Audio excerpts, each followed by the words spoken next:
Hi guys, and welcome back to our channel. Today we're talking about kids that misbehave.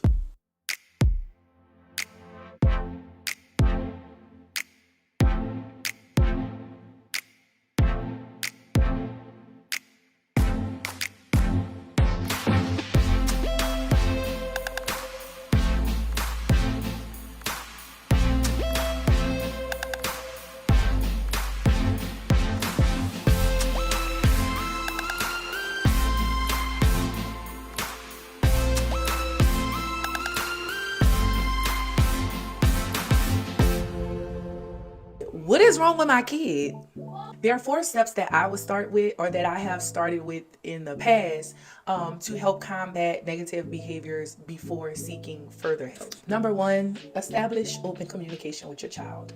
This one seems like a given, but when you really look at it, you have to think back to the ways in which you and your child communicate. Is it just always demands, or um, something that you're commanding them to do? Do you often ask about their day or try to understand how they feel about certain situations and events that happen in their life? Do they feel comfortable enough to talk to you about events happening that you haven't witnessed in their life?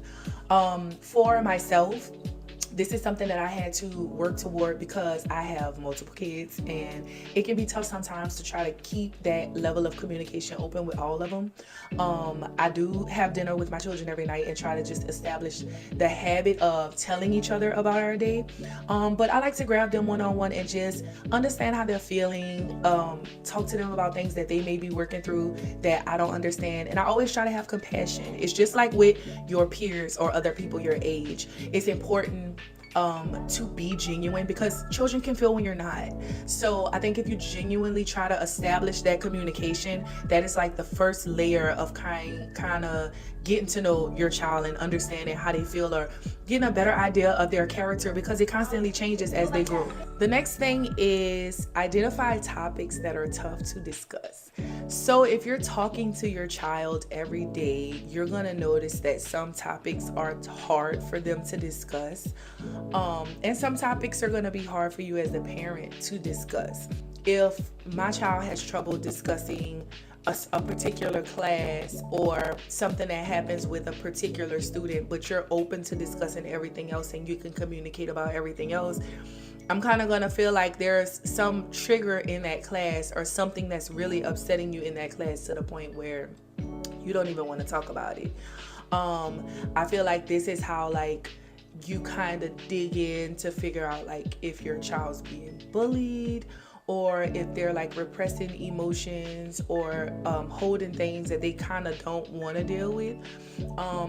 I don't want to say to press, but you just kind of have to know as a parent topics that you need to identify that seem sensitive to your child, so you can figure out a way in and try to discuss those things and give them that open door, hey, when you are comfortable enough to discuss this, we should talk about it. Number 3 is follow through with a system.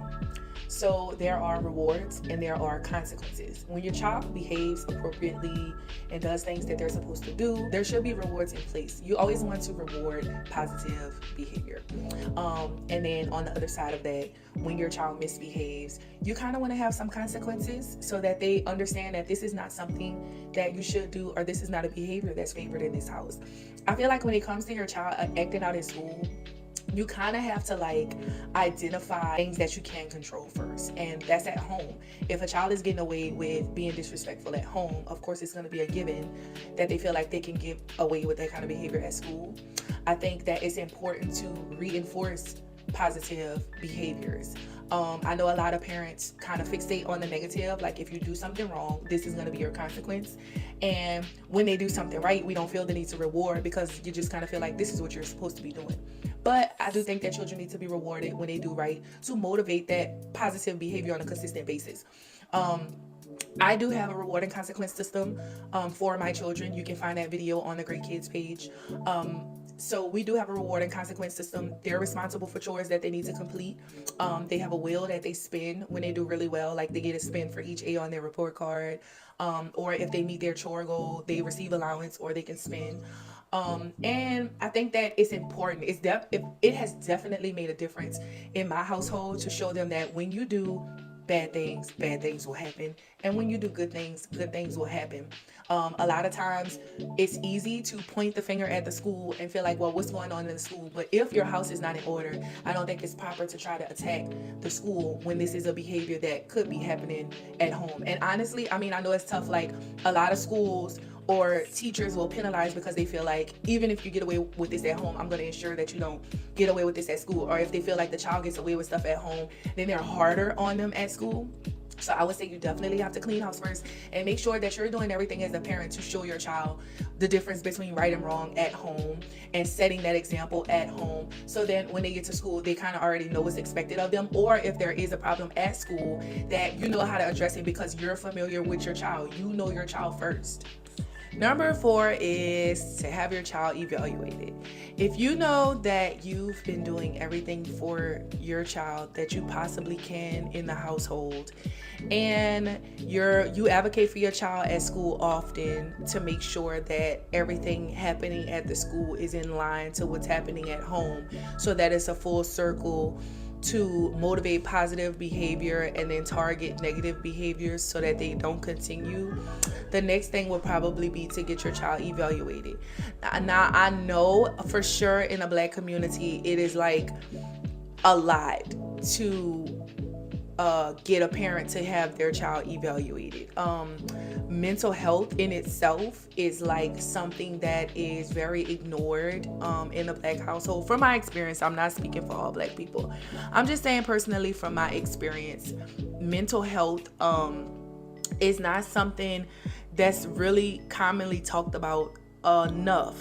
But we have to realize that generational curses are real. And just because your parents and parents' parents and parents' parents did not believe that something could have been going on outside of their control, or mental disorder would be some level of a handicap, we can't force that on our kids. The reality is, several different things affect several different people in several different ways. And if you don't at least take the time to investigate and educate yourself on what could be going on with your child, then you're doing them an injustice. It wasn't until I actually started going to therapy with one of my children and realizing some of the mental issues they had, for me to realize some stuff that I was dealing with myself, or some stuff that was overlooked inside myself as a child.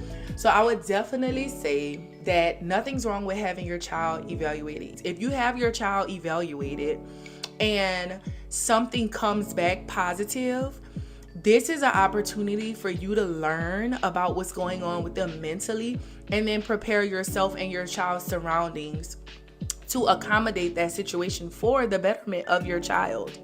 If we're all working towards the betterment of our children. So sometimes this is a necessary part where we have to say, okay, let me get you evaluated and see what's going on, so I can know how to better serve you as a parent, so I can advocate for you at school for how the teachers can better serve you as educators, and full circle everywhere around, coaches, jobs, whatever. People can't understand how to better serve you without information. So if you just keep sending your child to school like, it's okay, it is what it is, I got it at home, or call me if they act up, or whatever, and you're not really addressing the problem at hand or looking for a solution to the problem, then you're doing your child a disservice. So I would definitely say, if you've gone through all of these other things, and things aren't getting better, you may need to get your child evaluated. I know a lot of times that comes from a teacher first, but I'm a parent of 4 and I've kind of been through a lot of this stuff. So I want to help cut some corners for you if this is what you're dealing with. This is something that I just want to share from my personal experience. And I hope that it encourages you and builds you up. But when you seek betterment for your child, you first have to accept that that includes betterment for yourself. I think that sometimes we'll sign our kids up for therapy and we go, and then when the child goes to address something that you have to change, then you kind of want to walk away from it, because it's like, we're here to work on you, not to work on me. But it comes together. It's a package deal. You can't just go into a therapy office or go into a doctor and expect for something to happen that's going to change your child's path in life and it not change yours. It's your child. If your child had a terminal illness and you had to change everything they eat, I'm sure your diet would change too, because you're not going to want to fix different meals for everybody in the house. So with mental health, I would say it's that same situation. You have to take it as if I want something to change in my child, I need to walk in here understanding and accepting that something may have to change inside of me as well, and be okay with that. Because if it's going to help for the betterment of your child, it's going to help for the betterment of you too. Okay, and that's what family is all about. All right, I really want y'all to have a blessed rest of the day. If you know somebody this video can help, go ahead and share it with them. Don't forget to follow the Great Kids channel and subscribe. Turn on those notifications for when we have new content coming out, and I will see you guys next time. Be blessed.